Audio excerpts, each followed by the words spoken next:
পেটের খিদে, মনের খিদে আর দেহের খিদে তো সবারই থাকে। আমি পারবো তো দাদা? নিশ্চয়ই পারবে। আমাকে কিন্তু একটা কিস দিতে হবে। তুমিও না যে কি করো, কিস চাই তো দিয়ে দেব। রিপোর্টিং? তুমি আগে কোথাও লেখালেখি করেছো? একেবারে নগ্ন করে দেব। নগ্ন?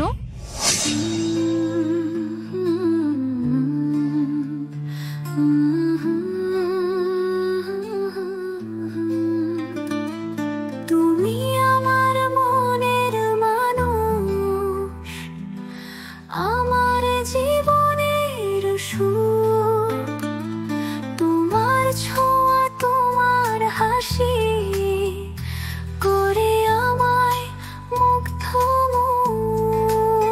তোমার চোখে দেখি স্বপ্নের দেশ। তোমাকে বেশ ভালো লাগছে। হ্যাঁ, তোমাকেও ভালো লাগছে। তুমি এসে গেছো? হ্যাঁ। হাই, কি সুন্দর লাগছে রে। Thank you. শুরু কখন হবে? তুমি আমার প্রপোজালটা অ্যাকসেপ্ট করছো না কেন বলো তো?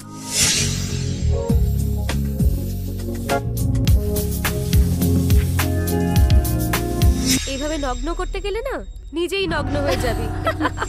ভাবা ভাবির আর কি আছে? আমি যেন লক্ষ্য করিনি না?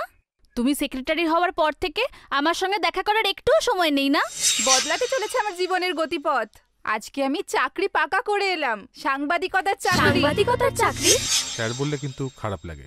অসুবিধা না হলে আমাকে দাদা বলতে পারো। কেন শুধু শুধু অভিমান করছো? তুমি এইভাবে অভিমান করলে তোমায় কেমন লাগে জানো? একদম প্যাঁচার মতন। তুমি না সত্যি। দেখো, সংবাদপত্র হলো গণতন্ত্রের চতুর্থ স্তম্ভ। সেখানে নিজের স্বার্থ থেকে সমাজের স্বার্থ বেশি গুরুত্বপূর্ণ।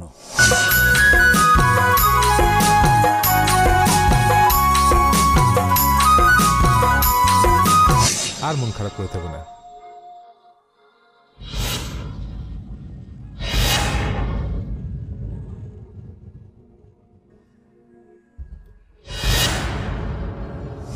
মানে যা ভাবে ভাবো। এক সপ্তাহ ধরে একটা মানুষকে কি বসে বসে খাওয়ানো যায় নাকি? দাদার মৃতদেহ শুক্রেশ্বর মন্দির থেকে উদ্ধার হয়েছে। ও মাই গড, কি হবে এখন?